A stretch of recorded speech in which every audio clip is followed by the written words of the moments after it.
Hello दोस्तों, आप सभी का स्वागत है हमारे यूट्यूब चैनल एसएससी कोचिंग पे। दोस्तों आज है 15 जनवरी और 15 जनवरी के जितने भी मोस्ट इंपॉर्टेंट करंट अफेयर के क्वेश्चन बन सकते हैं सभी प्रश्न हम लोग इसमें करेंगे और यह क्लास सबको डेली सुबह 6 बजे आपको मिलती है। तो चलिए हम लोग स्टार्ट करते हैं आज के करंट अफेयर के क्वेश्चन। देखिए आज का पहला प्रश्न है, wide band spectrum sensor ASIC chip विकसित करने के लिए सी डॉट ने किस संस्था के साथ समझौता किया है। तो यह आपको बताना है यह किसके साथ समझौता किया है। इसमें आप याद रखिएगा यह IIT जम्मू और IIT मंडी के साथ यह समझौता हुआ है। तो इसके बारे में थोड़ा सा जान लेते हैं। देखिए, दूरसंचार विभाग की प्रमुख इकाई सेंटर फॉर डेवलपमेंट ऑफ टेलीमेट्रिक्स ने भारतीय प्रौद्योगिकी संस्थान जम्मू जो IIT जम्मू के सहयोग से भारतीय प्रौद्योगिकी संस्थान मंडी के IIT मंडी के साथ स्पेक्ट्रम उपयोग को बढ़ावा देने के लिए wide band spectrum sensor ASIP chip विकसित करने के समझौते पर हस्ताक्षर किया गया है। इसका उद्देश्य जो है अत्याधुनिक अगली पीढ़ी के दूरसंचार स्वदेशी प्रौद्योगिकी विकास करना है। इसको आप याद रखना, ठीक ना। चलिए आगे चलते हैं। IPL टीम पंजाब किंग का नया कप्तान किससे बनाया गया है।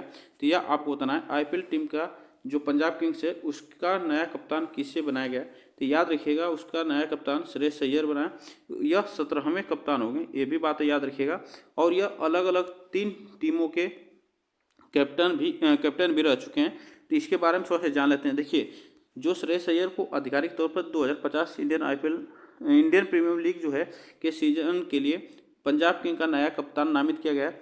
अय्यर 3 अलग अलग IPL फ्रेंचाइजियों का नेतृत्व करने वाले पहले भारतीय क्रिकेटर बन गए हैं।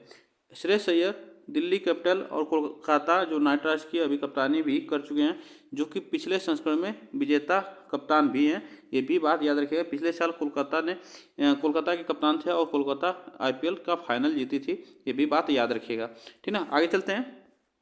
हाल ही में नवाब सलाम को किस देश के नए प्रधानमंत्री के रूप में नियुक्त किया गया है। तो नवाब सलाम को किस देश के प्रधानमंत्री बने हैं। तो याद रखिए यह लेबनान के, ठीक ना, लेबनान के ये प्रधानमंत्री बने हैं।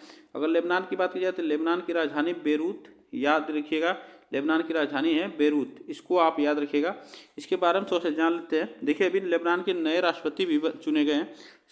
नवाब सलाम को लेबनान के नए प्रधानमंत्री के रूप में नियुक्त किया गया है, जो कि राष्ट्रपति जो है जोसेफ ओन ने हाल ही में इसकी घोषणा की है।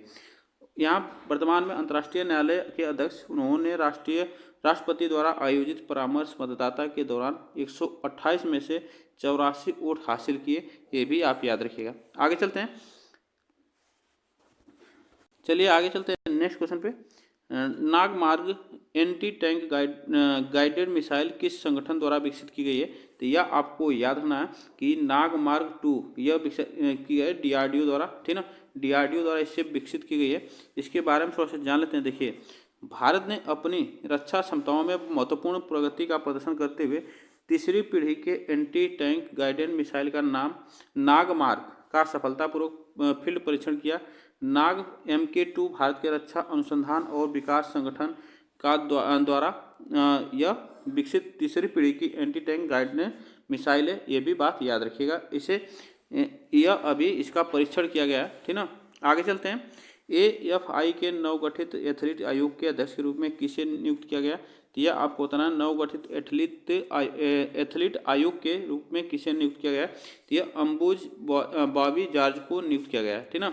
इसके बारे में थोड़ा सा जान लेते हैं। देखिए, हाल ही में अंजू बॉबी जॉर्ज को एथलेटिक्स फेडरेशन ऑफ इंडिया के नवगठित एथलीट आयोग के अध्यक्ष के रूप में नियुक्त किया गया। इस आयोग में 6 महिलाओं सहित 9 सदस्य शामिल हैं। 2 बार के ओलंपिक विजेता और star javelin thrower Neeraj Chopra नामांकित सदस्यों में से एक भी हैं। ये भी आप याद रखिएगा। आगे चलते हैं। केंद्र सरकार ने दिल्ली पुलिस का नया स्पेशल कमिश्नर किसे नियुक्त किया है। तो दिल्ली सरकार ने यह नया स्पेशल कमिश्नर किसे नियुक्त किया है।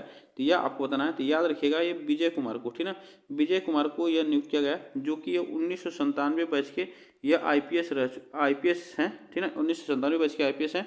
और विजय कुमार जो कि वर्तमान में थे, यह विजय कुमार जो थे यह जम्मू कश्मीर के ADG कानून व्यवस्था थे। यह आप याद रखिएगा। अब इन्हें यहाँ पे दिल्ली केंद्र सरकार ने दिल्ली पुलिस का नया स्पेशल कमिश्नर नियुक्त किया गया। आगे चलते हैं। देखिए, खो खो विश्व कप 2025 का आयोजन कहाँ किया गया? तो खो खो विश्व कप 2025 का आयोजन आपसे पूछा है, तो यह याद रखिएगा, इसे नई दिल्ली में आयोजित किया गया है, जो कि यह इंदिरा गांधी इंडोर स्टेडियम में इसे आयोजित किया गया।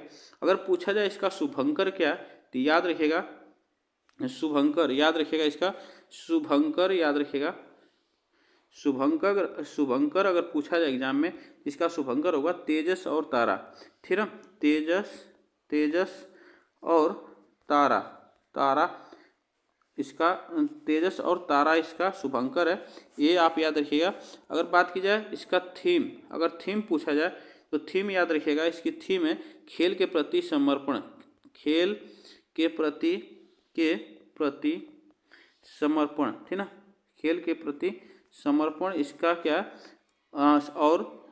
और वैश्विक एकता, और वैश्विक एकता इसका क्या है, थीम है, ये भी आप याद रखिएगा।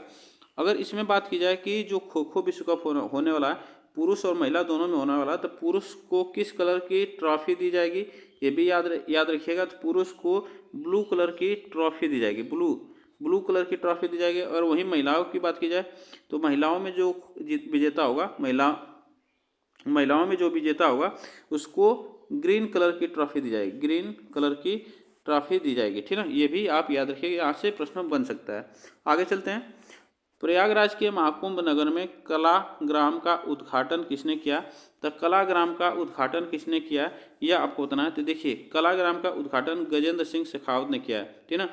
यह केंद्रीय मंत्री गजेंद्र सिंह शेखावत जो है, यह इन्होंने इसका उद्घाटन किया है, ठीक ना। आगे चलते हैं नेक्स्ट क्वेश्चन पे। भारत के किस राज्य में अंतर्राष्ट्रीय पतंग महोत्सव शुरू हुआ है? तो अंतर्राष्ट्रीय पतंग महोत्सव शुरू हुआ है, तो यह याद रखिएगा। पतंग महोत्सव को और किस नाम से जाना जाता है? इस महोत्सव को उत्तरायण के नाम से जाना जाता है, उत्तरायण के नाम से जाना जाता है। इसे कहाँ पे? तो इसे गुजरात में जाना जाता है, ठीक ना। उत्तरायण के रूप में इसे जाना जाता है। गुजरात के अहमदाबाद में शुरू हुआ है यह अंतर्राष्ट्रीय पतंग महोत्सव, ऐसे उत्तरायण के नाम से भी जाना जाता है। गुजरात की बात की जाए तो गुजरात की राजधानी गांधीनगर है, और यहाँ के जो सीएम है वह कौन है? भूपेंद्र भाई पटेल, ठीक ना। भूपेंद्र भाई पटेल जो है, यह क्या है? यहाँ के सीएम है। तो यह आज के लिए बस हम लोग इतना ही प्रश्न करेंगे। आप लोग बताइएगा यह प्रश्न कैसे लगे। वीडियो को एक बार लाइक शेयर जरूर कर दीजिएगा। चैनल को सब्सक्राइब कर लीजिए, जिससे कि आपको डेली का करंट अफेयर और जीके जीएस के प्रश्न आपको मिलते रहेंगे। तब तक के लिए थैंक यू सो मच।